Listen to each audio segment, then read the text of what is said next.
नमस्कार सुमित जी। देखिए ये मार्केट है ना, at the end of the day जो लास्ट जो रैली आई थी वो काफी हद तक ट्रेड डील के बारे में रैली आई थी, और बाद में जो अभी भी रिजल्ट जो आए फंडामेंटली इतने बुरे भी नहीं है। मिले जुले रिजल्ट्स है, कुछ कुछ काउंटों में पॉजिटिव है, कुछ काउंटों में नेगेटिव, लेकिन जो एक्सपेक्टेशन था उस तरह से रिजल्ट उससे थोड़ा मुझे तो बेटर ही लग रहे हैं। और इसके वजह से हमने 26,000 तक जाने का देखा था, लेकिन वही होता है 26,000 आता है और एफआई की सेलिंग प्रेशर चालू हो जाती है। क्योंकि जो बड़े ट्रिगर है, अभी भी जो ट्रेड डील है वो अभी तक आई थिंक नवंबर एंड या दिसंबर में साइन होगी, तो वो एक बड़ा प्लस पॉइंट हो सकता है। और जो क्वार्टरली रिजल्ट भी देखे तो अक्टूबर टू दिसंबर आई थिंक ये जो फेस्टिव सीजन है और जीएसटी कट रेशनलाइजेशन का जो बेनिफिट है वो हमें नेक्स्ट क्वार्टर तक मिलेगा। तो आई थिंक नेक्स्ट क्वार्टर यानी फर्स्ट वीक और सेकेंड वीक ऑफ जनवरी में आई थिंक वहां एक अच्छा खासा रिजल्ट आने के संभावना है। तो आई थिंक वहां तक मुझे ऐसा लग रहा है कि ये थोड़ा डाइसी और कंसोलिडेट हो रहा है। और लेकिन एज ए इन्वेस्टर आपको यहाँ वही है कि जो डोमेस्टिक स्पेसिफिक है जो सेक्टर्स है वहाँ हम लोग देखते हैं railways, sorry we can say NBFC देख ले, बैंक्स देख लीजिए, और कुछ डोमेस्टिक फंड में जो सेक्टर्स है उनके रिजल्ट ठीक ठाक आ रहे हैं, वहाँ फोकस करना चाहिए। जहाँ के एक्सपोर्ट ओरिएंटेड आई थिंक अभी तक वी हैव टू वेट जो ट्रेड डील होती है किस तरह से होती है, और फिर बाद में उसमें डिसीजन लेना चाहिए। क्योंकि ये जो बीच में फेज रहा उसमें काफी सारे एक्सपोर्ट ओरिएंटेड कंपनीज को लॉस भी हुआ है, तो वो हमें ध्यान से देखना है। सो थोड़ा स्पेसिफिक स्टॉक स्पेसिफिक इन्वेस्टमेंट करना पड़ेगा यहाँ से। हम्म। तो जो ग्लोबल मार्केट के क्यूज हैं, तपन सर वहीं से शुरू करता हूं। ट्रेड डील चाइना के साथ बेटर हो रही है, लेकिन यूएस में इन्फ्लेशन लेके आ रही है और इसके ऊपर सुप्रीम कोर्ट फैसला ले सकता है। सो एक एंटिसिपेशन ऐसी है कि शायद गोइंग फॉरवर्ड ईज ऑफ होते हुए दिखाई पड़े टैरिफ्स अक्रॉस द ग्लोब। आप इसे कैसे देख रहे हो, एक पार्ट, और क्या टैरिफ को ईज ऑफ होने की संभावनाएं लगा के चलना चाहिए या नहीं लगाना चाहिए? ये देखिए सुप्रीम कोर्ट का डिसीजन आने वाला है, वो आपने बात सही बोली, और चांसेस है कि शायद वो पूरा कहते हैं एबोलिश ही कर दे। ये जो अभी तक जो टैरिफ लगा है वो होता है तो हमें देखना पड़ेगा, लेकिन मुझे लग रहा है कि फ्रॉम इंडिया पर्सपेक्टिव जो इंडिया यूएस का डील है वो तो होने ही वाला है। आई थिंक अभी इतने आगे निकल चुके हैं हम लोग, तो मुझे नहीं लगता कि वहां कोई डिसीजन आए और यहाँ कुछ फर्क पड़ जाए। और जो 15-16% की बात है अगर वो होती है तो अपने लिए पॉजिटिव है। अब रही बात यूएस चाइना की, यस उसमें इंपैक्ट आएगा। देखिए अगर सुप्रीम कोर्ट एबोलिश करती है वहां, तो एक पॉजिटिव सेंस ग्लोबल फंड के लिए तो अच्छा होगा कि चलो ट्रम्प अभी थोड़ा नर्म पड़ेंगे और आगे जाके देखना पड़ेगा वो किस तरह से अपील करते हैं all that. But yes I I do agree उस पॉइंट पे तो है, लेकिन आई थिंक अभी तो उस पे कुछ बोल नहीं सकते क्योंकि उनका लॉ है, हमें पता नहीं है। अभी तो उस तरह से चल रहा है कि भाई नवंबर में डील होगी और आगे जाके आई थिंक इंडिया को फायदा होगा वो डील के बाद। एक पार्ट। दूसरा बातें हैं एफआईएस की सेलिंग के ऊपर। एफआईएस हेवी सेल ऑफ वापस शुरू कर चुके हैं। पहले जो बीच में कुछ रिस्पाइट आया था वो रिस्पाइट खत्म और फिर वापस बिकवाली शुरू। हालांकि एफआईएस खरीदारी कर रहे हैं आईपीओ में, वो हर आईपीओ की एंकर बुक में आधा हिस्सा लेके बैठे हैं, लेकिन फिर भी हैवी सेल ऑफ कर रहे हैं ग्लोबल मार्केट में सेकेंडरी साइड पर। ये आप कैसे रीड कर रहे हो? देखिए आईपीओ ऐसे इंडियन मार्केट अभी आईपीओ मार्केट हो गया ऐसा ही लग रहा है। जिस तरह से आईपीओ आ रहे हैं, जिस तरह से ओवर सब्सक्राइब कर रहे हैं, इतना लेंस कार्ड का सुनने के बाद 28 टाइम्स बढ़ा था, तो थोड़ा चौकन्ना था। लेकिन आप देखिए कि ओवरऑल हमारा जो वैल्यूएशन पर्सपेक्ट देखिए, हम लोग अभी भी 21-22 के पी पे चल रहे हैं अराउंड अपना जो निफ्टी है। और जबकि ग्लोबली उनको 13-14 पे आपको चाइनीज मार्केट मिल जाते हैं, जापान मार्केट मिलते हैं, वियतनाम, बहुत सारी कंट्रीज है जो काफी कम वैल्यूएशन, ऑलमोस्ट 30-40 कम वैल्यू 40% वैल्यूएशन में वहां मिल रहे, तो वो यहाँ क्यों आएंगे? यहाँ वो आते हैं अपॉर्चुनिटी लेने के, जहां उनको लगता है कि बहुत चला गया नीचे, चलो 5% की जंप आएगा, आते हैं और निकल जाते हैं। वैसे ही देख रहे हैं हम लोग। तो जब तक हमारे वहां अर्निंग सीजन वापस नहीं आएंगी और ये ट्रेड डील ठीक नहीं होंगे, तब तक मुझे नहीं लगता एफआई पूरी फोर्स से यहाँ आएंगे। अभी भी काफी सारे मार्केट्स हमारे से बहुत ही सस्ते हैं और they are growing much better than us. So that is why no अब उनके लिए तो हम एक एक सिर्फ स्टॉक ही है। जैसे एक पोर्टफोलियो में 30 स्टॉक होते हैं, वैसे हम इंडिया भी एक स्टॉक है, तो इसलिए इतना फोकस नहीं है। I think earning season, I think वो रिवाइवल जो जनवरी में से चालू होगा, आई थिंक वहां से मुझे लग रहा है कि एफआई की शायद वापसी आएगी। हम्म। अब आते हैं अर्निंग्स के ऊपर। अर्निंग्स का लास्ट लैग अब हम यहाँ से लीक करेंगे कि 10 दिन अगले जो बचे हैं उसमें लास्ट लैग आते हुए दिखाई पड़ेंगे। सो जो अर्निंग्स आ रहे हैं उसमें बहुत ही केस टू केस बेसिस पे नंबर्स आते हुए दिखाई पड़ रहे हैं। मिसाल के तौर पे हिंडाल्को के नंबर्स, ग्रासिम के नंबर शायद बुरी तरह से दोनों को तोड़ के रख दिया, लेकिन ग्रासिम की बिकवाली एशियन पेंट का गेन बन गया, वहाँ पे खरीदारी आते हुए दिखाई पड़ी। सो ये जो नंबर्स आ रहे हैं इनसे आप कितना कन्विक्शन अब तक पिक कर पाए हो लार्ज कैप में, और मिड कैप स्मॉल कैप के अर्निंग्स को लेकर कितने कंफर्टेबल हो आप? नहीं देखिए, जैसे आपने बोला ना, काफी सिलेक्टिव है और मिले जुले रिजल्ट्स है। लेकिन अर्निंग सीजन इतनी भी बुरी नहीं है जो मैंने अभी तक देखे। एफएमसीजी भी देखे तो ठीक है, एचयूएल, नेस्ले, उनके कह सकते हैं कि इतने नंबर्स खास नहीं थे, लेकिन ब्रिटानिया का ठीक आया, टाटा कंज्यूमर का ठीक आया। अगर हम लोग बैंक्स और एनबीएफसी देखे तो उनके भी ठीक थे, प्राइवेट बैंक से ज्यादा पीएसयू बैंक से अच्छे, एसबीआई के बहुत अच्छे नंबर्स आए। कंज्यूमर ड्यूरेबल्स में भी आई थिंक थोड़ी अभी आप देख रहे हो कि धीरे धीरे तेजी आ रही है। ठीक है, कल हमने जो इंडिगो का देखा, लेकिन वो फॉरेक्स लॉस की वजह से था, लेकिन आज थोड़ा स्टॉक ऊपर ही है, क्योंकि वहाँ फॉरेक्स लॉस हमेशा इस तरह से वॉलेटाइल होता है। तो मुझे तो ठीक ठाक लग रहे, लार्ज कैप्स में भी ठीक लग रहे, इवन रिलायंस का भी ओके था। यहाँ से जो देखना है वो मिड कैप और स्मॉल कैप। मिड कैप्स में, स्मॉल कैप में हमें बहुत ही सिलेक्टिव रहना पड़ेगा, और कुछ कुछ सेक्टर, और खास करके मैंने देखा है जिस चीज का एक्सपोर्ट ओरिएंटेड था वहां एक अच्छा खासा हिट आया है, और आई थिंक वो हमें थोड़ा ध्यान से देखना पड़ेगा। तो स्मॉल कैप मिड कैप में अभी भी मैं इतना कंफर्ट नहीं आ रहा है। मुझे ऐसा लग रहा है कि एक क्वार्टर और राह देखनी चाहिए, क्योंकि उसके बाद है ना क्लियर पिक्चर आएगा। खास करके जैसे मैंने बोला ना कि जो एक्सपोर्ट ओरिएंटेड कंपनीज के जो ये 3-4 महीने में जो लॉस होता है वो अभी आना पड़ेगा, पीएनएल में आना चालू होगा, और वो इम्पैक्ट अच्छा होगा। तो आई थिंक वहां थोड़ा हमें कॉशियस रहना पड़ेगा। लार्ज के तो भी ठीक ठाक रिजल्ट दिख रहे हैं मेरे को। तो आपको एक राय यहाँ पर दी गई है अर्निंग्स को लेकर भी, लेकिन सर एक बात बताओ तपन सर, क्योंकि जो मिड कैप स्मॉल कैप की आज की बिकवाली है, क्या ये एक्चुअल में डिजर्विंग थे आज?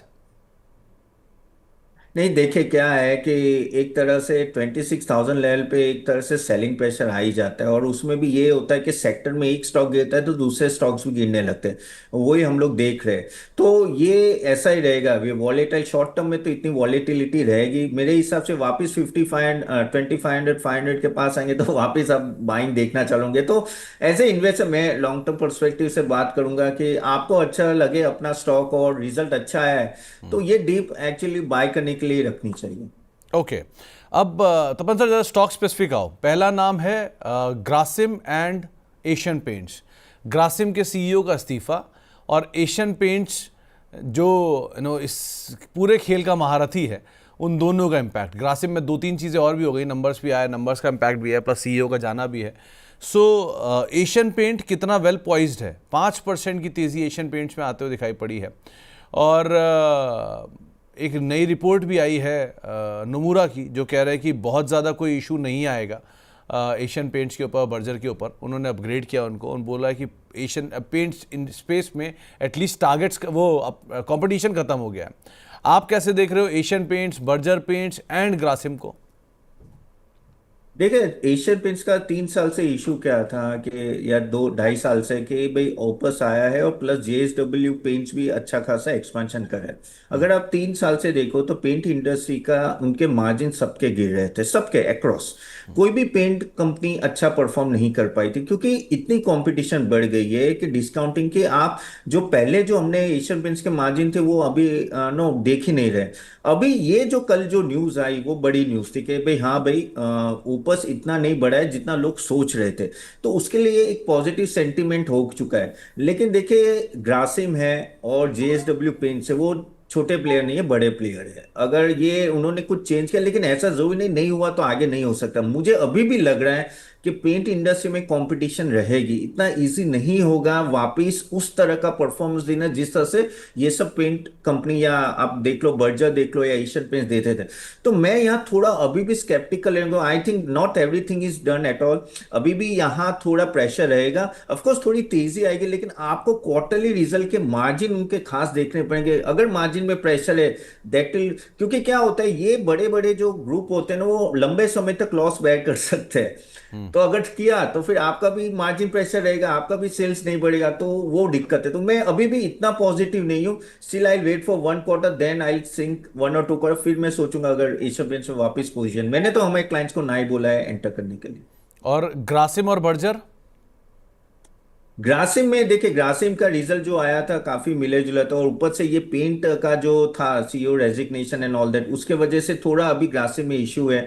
और Grasim I think still I am not convince with the numbers, तो ग्रासिम मेरे एंड से अवॉइड होगा। और बर्जर पेंट्स भी मार्जिन इशू के वजह से मैं वहां भी अवॉइड करूंगा। देखो ये बहुत ही स्टिफ कंपटीशन चल रही है, बहुत सारे अच्छे सेक्टर है जहाँ परफॉर्मेंस अच्छा है, बेटर है, वहां फोकस करें। तो एक राय आपको दी गई है बर्जर पेंट, ग्रासिम और एशियन पेंट को लेकर। मेटल में हिंडाल्को पे आओ जरा अब, क्योंकि एक तरफ स्टील कंपनियां हैं, जेएसडब्ल्यू स्टील, टाटा स्टील नया हाई काट रही हैं, दूसरी तरफ सिल्वर के प्राइसेस भाग रहे हैं, लेकिन जो बाकी नॉन प्रीशियस मेटल हैं उसमें हिंदुस्तान कॉपर, नाल्को, हिंडाल्को सबके सब टूटे पड़े हैं। यहाँ क्या करें? देखिए यहाँ तो नोवेलिस की आई थिंक बात चल रही थी, और उसमें आई थिंक नो अच्छा खासा कुछ लॉस के बारे में बात चल रही है, और वहाँ भी थोड़े इश्यूज चल रहे हैं।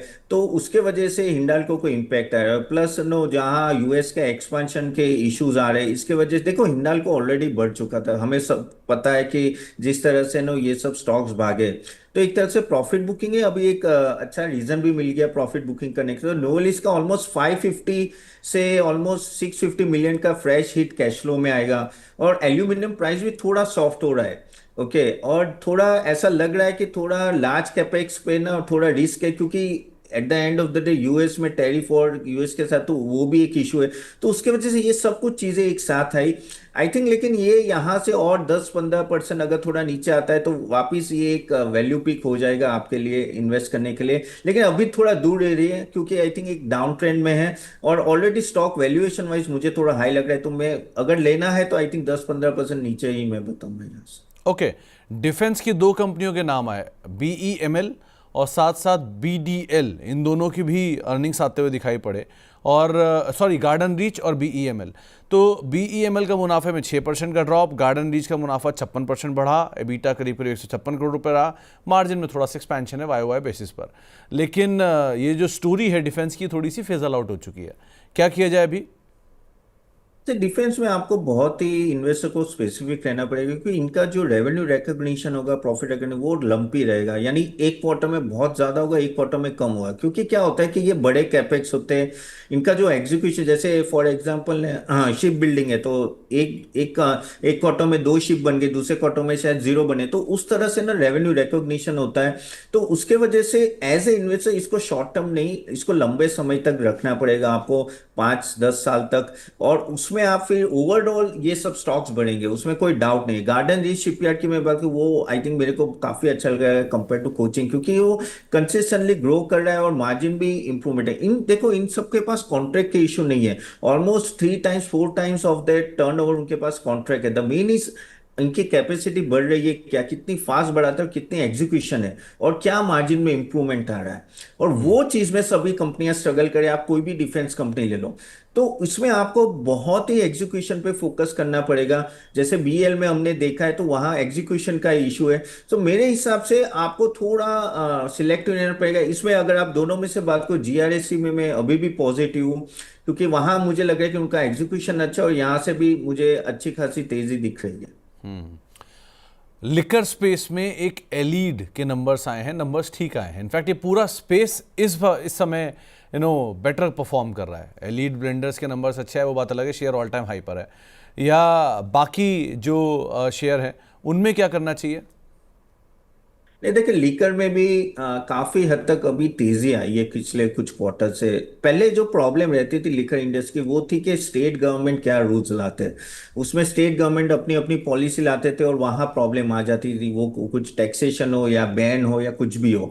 अभी वो थोड़ा स्टेबलाइज हो, लेकिन वो हमेशा इनके ऊपर सर पे रहेगा। लेकिन जो कंजम्पशन स्टोरी है, जो जीएसटी कट आया है और जो ओवरऑल टैक्स रेट का है, तो उसमें कंजम्पशन स्टोरी में लीकर एक अच्छा स्पेस है। और और एलेड ने इस तरह से प्रीमियम स्ट्रेटेजी अपनी अपनाई है और वो अच्छी खासी चल भी रही है। अगर आप देखो उनके प्रीमियम ब्रांड्स बढ़ रहे हैं और काफी हद तक बाकी सब लिकर कंपनीज भी अच्छा खड़े हैं।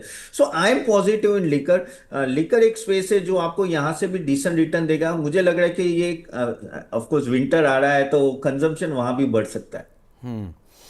तो थोड़ा सा कंजम्पशन यहाँ बढ़ता हुआ दिखाई पड़ सकता है। एक और स्पेस के ऊपर बात करेंगे, इसमें इंडिगो नंबर्स आए, नंबर्स के बाद ये शेयर आज अच्छी तेज़ी में है, कुछ एडजस्टमेंट भी हैं लेकिन अदरवाइज ये शेयर बीट एंड डाउन था। मार्केट शेयर बढ़ा है, 62% मार्केट शेयर के आसपास ये पहुंचे हुए हैं ऑलरेडी। क्या आपको लगता है कि तपन सर इंडिगो का सबसे बड़ा ड्रॉबैक इसका मार्केट शेयर ही रहेगा गोइंग फॉरवर्ड, क्योंकि जिस तरह से साइज में बढ़ रहा है और दूसरा कोई प्लेयर है नहीं, so any small dip can take it to a bigger fall, ऐसा कुछ सिचुएशन आएगा क्या कभी? नहीं देखिए, ऑफ कोर्स ये स्टॉक वॉलेटाइल ही रहेगा और हमने वॉलेटिलिटी देखी भी है। अब देखो आज कुछ 28 करोड़ का उन्होंने फॉरेक्स लॉस लगाया हुआ था और वो रुपी डेप्रिशिएट होने की वजह से, लेकिन वो हमेशा ऐसा होता है। मैंने ओवर द टाइम देखा, क्वार्टरली रिजल्ट्स में भी देखा है कि इनका प्रॉफिट भी बहुत ऊपर नीचे आता है। लेकिन वो क्या होता है, काफी हद तक दो चीजें होती है, या तो उनके ऑयल प्राइसेस की वजह से इम्पैक्ट आता है या तो ये कोई फॉरेक्स लॉस और करेंसी का इम्पैक्ट आता है। लेकिन हमें जो आपने जैसे बोला 62% मार्केट है, लेकिन वो आप देखिए कि आगे जाके जीडीपी बढ़े, जिस तरह से ट्रैवलिंग बढ़े, जिस तरह से टूरिज्म बढ़ रहा है, आई थिंक ये एक प्लेयर है जिसको कॉन्स्टेंटली एक्सपांड कर रहा है, फ्लीट भी एक्सपांड कर रहा है। इंटरनेशनल देखो, डोमेस्टिक देखो, और कोई नया कंपटीशन है नहीं उनके पास, वो भी आप सही बोल रहे हो। तो मेरे हिसाब से आप एज ए एक बड़ा मोट है इनके पास जो उनके लिए काम कर रहा है। तो ऑफ कोर्स मैं मानता हूं कि अगर कुछ होता है तो ये स्टॉक जल्दी गिर भी सकता है, लेकिन ये बाउंस बैक उतनी फास्ट होता है। तो ये एक स्टॉक है जो आई थिंक एविएशन में एक ही स्टॉक है जिसमें आप बैट कर सकते हो, लेकिन ये बैट करना चाहिए क्योंकि आई थिंक अभी भी स्कोप बड़ा है। यहाँ से 62 से 65 भी होता है ना, तो इसके प्रॉफिट मार्जिन में अच्छा खासा बढ़ जाता है। तो I think I am still positive. ऊपर से क्रूड प्राइस भी देखिए 60-65 ही घूम रहे हैं। तो वो मुझे ऐसा लग रहा है 1-1.5 साल अभी भी 70-75 के ऊपर नहीं जाएंगे। तो आई थिंक इनको बेनिफिट है। एक दो हैवी वेट्स को आप देखना, रादर तीनों हैवी वेट्स को देखो, रिलायंस, एसबीआई एंड टीसीएस। इनमें से अगर किसी पे बेट करना हो तो किस पे आप बेट करोगे? मतलब मानता हूँ मैं रिलायंस का नाम तो आप लोगे ही बीइंग इन गुजरात, लेकिन अदरवाइज रिलायंस, टीसीएस और एसबीआई किस पोजीशन में है? अगर ऑर्डर रखना हो, कोई इन्वेस्ट लायक है, आज नहीं कल लायक होगा, एक ऐसा है जो दूरी रहो, तो किस कैटेगरी में आप किसको डालोगे? नहीं देखिए, अभी आपने रिलायंस का नाम दिया तो ऑफकोर्स वो नंबर 1 इसलिए रहेगा। रीजन है कि जो डीमर्जर आ रहा है जियो का, फर्स्ट हाफ में डीमर्जर होगा नेक्स्ट ईयर, वो बहुत बड़ा वैल्यू अनलॉकिंग होगा। ठीक है, तो वो हमें हमें उस पे खेलना चाहिए। बाकी इनके रिजल्ट ऐसे ही रहेंगे, कुछ ऊपर नीचे थोड़े रहेंगे। लेकिन जब जियो डीमर्जर होगा और आगे जाके रिलायंस रिटेल में भी उसके 6 महीने या 1 साल बाद होगा, वो मेंबर्स यानी है ना निवेशकों को बहुत ही अच्छा रिटर्न देंगे। तो मैं उस पे खेलना चाहता हूँ डीमर्जर पे। तो आई थिंक इसलिए रिलायंस इस लेवल पे भी मेरे लिए नंबर 1 होगा। दूसरा होगा एसबीआई। एसबीआई आप देखिए कि अगर आप वैल्यूएशन पॉइंट ऑफ व्यू देखिए, ये ऑफकोर्स स्टॉक बढ़ चुका है, लेकिन अभी भी प्राइवेट बैंक के सामने वैल्यूएशन काफी कम है। आरओए भी अभी अराउंड 1 के पास है। अब आरओए में भी बहुत बड़ा स्कोप है यहाँ से इंप्रूवमेंट का। Double digit growth, credit growth दिख रहा है। अभी एनपी इनके एसएमई और एमएसएमई जो इशू थे वो भी अभी काफी दम सेटल डाउन हो चुके हैं और इनका जो कॉस्ट ऑफ बोरोइंग भी काफी कम है। तो एसबीआई भी एक दूसरा मेरा सेकंड होगा बैट। और तीसरा टीसीएस तो मेरा बैट ही नहीं रहेगा, तीसरा मैं कंप्लीटली अवॉइड बोलूंगा एज सच पूरा IT sector. The reason is वही है कि जो एआई का इम्पैक्ट आ रहा है एंड ऑल दैट, और 2 से 6% का गाइडेंस बोले, 2 से 4%, तो मुझे ऐसा लग रहा है कि still long way to go, बहुत सारे चेंजेस होंगे यहाँ और अभी भी एआई का बहुत बड़ा इम्पैक्ट आएगा। तो इसलिए यहाँ मैं अवॉइड करना चाहूंगा। और फर्स्ट होगा रिलायंस, सेकंड होगा एसबीआई। तो आईटी पे इन टोटल ही आपका नेगेटिव व्यू है? इन टोटल ही मेरा नेगेटिव है, लेकिन थोड़ा मैं मिड कैप की बात करूंगा तो कोफोर्ज और परसिस्टेंट तो भी बहुत ही अच्छा परफॉर्म किया है इससे। लेकिन प्रॉब्लम ये हो रहा है कि जो पूरा आईटी सेक्टर का इम्पैक्ट थोड़ा वहां भी आ रहा है, क्योंकि उनके जो प्रीमियम है ऑलमोस्ट 55-60 के पी पे चल रहे, ये 22-23 पे पी पे चल रहे हैं। तो वैल्यूएशन आई है तो उनको कॉन्स्टेंटली बहुत ही अच्छा परफॉर्म करना पड़ेगा।